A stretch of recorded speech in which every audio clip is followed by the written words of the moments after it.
Hello and welcome back to the channel. Today we are watching another exciting chess game played at 2021 World Rapid Championship in Kazakhstan, and this game was played between Magnus Carlsen playing as white and his opponent Parham Maghsoodloo playing as black, a really strong Iranian grandmaster.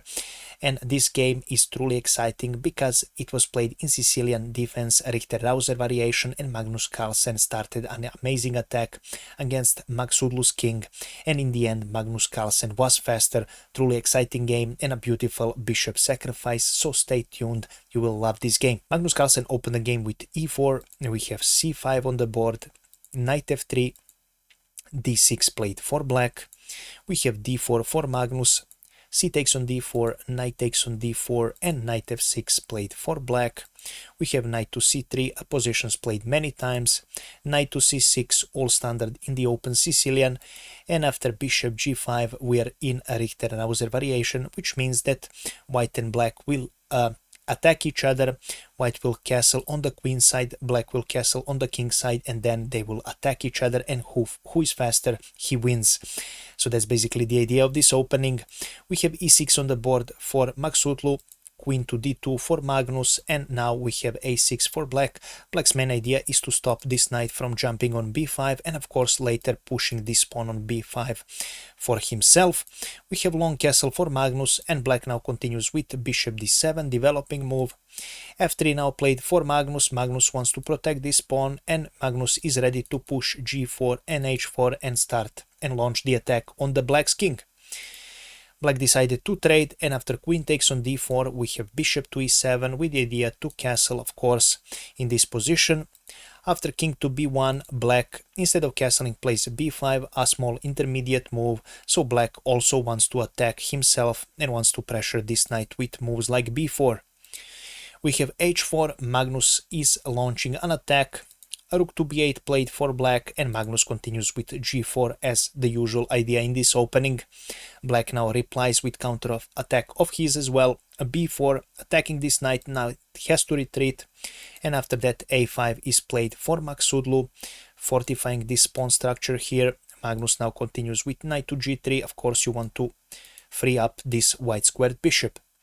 Queen to c7, the main idea is developing move and also preparing rook to c8, and then of course this queen aims at this c2 square, which can be dangerous for Magnus.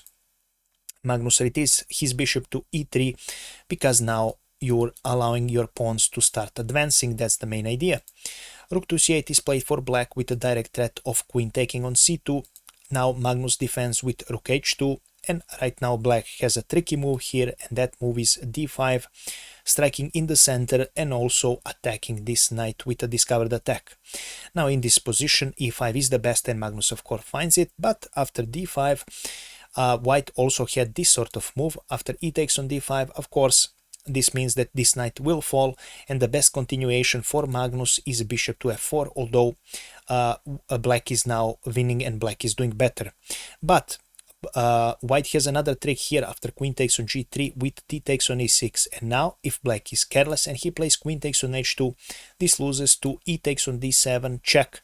And right now black has three possibilities. If he goes on f8 with his king, then white takes this rook and promotes, and after knight takes on e8 we have queen takes on e8, king takes on e8, queen d7 first check, king on f8, queen to c8 check, and after bishop d8 the only move, queen takes on d8 is checkmate. So this is one variation. After e takes on d7 we will go back and see what would happen if knight takes on d7 is played. Then again white continues with queen picking up on d7, and after king f8 queen takes on c8 with a check, and after bishop d8 a queen takes on d8 with a checkmate. So this is the second variation. After e takes on d7, king d8 is another way to continue this game, and after d takes on c8 with a promotion and a check, king takes on c8, and now Magnus will continue with bishop a6 check, and now if you go on b8, queen a7 is checkmate, and after bishop a6, if you go on c7, queen b6 is a spectacular checkmate. So of course this wasn't good, and after d5 Magnus of course finds the best reply with e5 blocking the position and right now attacking this knight, and right now Parham Maghsoodloo finds amazing move, which is castle, sacrificing this knight. In this position Magnus firstly played bishop a6, But let's say he didn't play that. The reason why Magnus didn't decide to pick up this piece, because right now after bishop takes on f6, this bishop is becoming a real threat in the white's position. Although by computer evaluation white is only doing slightly better, this is a risky move, especially when you are playing against humans, which is obviously you will play against them. And although it looks like you have a piece, now this bishop is activated and it can get really nasty if you are careless. So of course Magnus plays bishop to a6, and after rook a8 attacking this bishop, Magnus retreats his bishop to d3, also fortifying this square.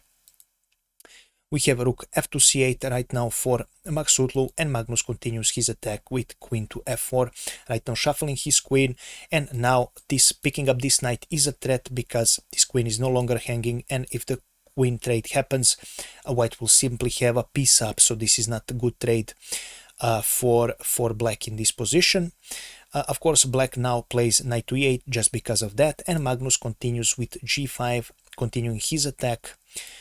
Black now sees that there is no way of continuing this attack. Magnus completely neutralized it, and there is no way of continuing your advantage on the queen side, so now you only have to save your skin if possible. Black sees that and he offers a trade. Magnus accepts, and after queen takes on c5, Magnus continues with h5.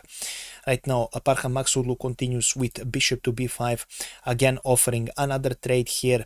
And right now we are in the crucial part of this position. You can pause the video and let me know if you can find the best move for white, which Magnus Carlsen obviously found. You can let me know of course in the comments, and now is also a great time to click that like button, and if you enjoy my videos to click that subscribe button. As you all know guys, this all helps me with the YouTube engagement, and the more engagement I have, the more YouTube will recommend my videos. And as you all know, I want to make this channel a primary source of my income, and I really rely on that guys. Thank you so much, it is much appreciated. So in this position after bishop b5, if you found the amazing bishop takes on h7 sacrifice, congratulations, you found the right move. In this position the best continuation for black is to continue with king f8, although this is losing as well. h6 is the best for white, and after g takes on h6, g6, you continue your attack. Right now this pawn is hanging, and after king goes on e7, one of the ways to continue this game is to either pick up either play knight to e4 here, but even better and simpler is g takes on f7 with a completely lost position for black. But after bishop takes on h7, Parham Maghsoodloo decided to pick up with his king, and this is not a good, this is even worse, because right now g6 is what follows.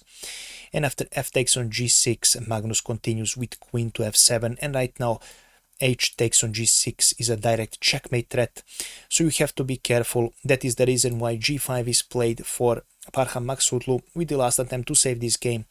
And after h6 on the move 28, Parham Maghsoodloo decided to resign, because there is no way of stopping this checkmate, or actually there is, but the only way to stop the checkmate is to give up your queen. But after rook takes on c2, this is pretty much game over. Your position is in ruins, and there is nothing you can do here as black. And this is how this game ended, and this is all I have prepared for you today guys. I really hope you enjoyed it. If you did, as always, please make sure to leave a comment, like and share. As you all know, it really helps me a lot. Also, let me know your questions about this game. Do you enjoy watching this sort of games, very recent and fresh games? And if you have some recommendations, please do let me know. I always enjoy reading your comments, and I will gladly take some of your recommendations in my future videos, guys. If you wish to say anything else, feel free to do so. You're more than welcome, guys. I always enjoy reading your comment and engaging with you. And this was all. I wish you a pleasant day and see you in the next video. Bye bye.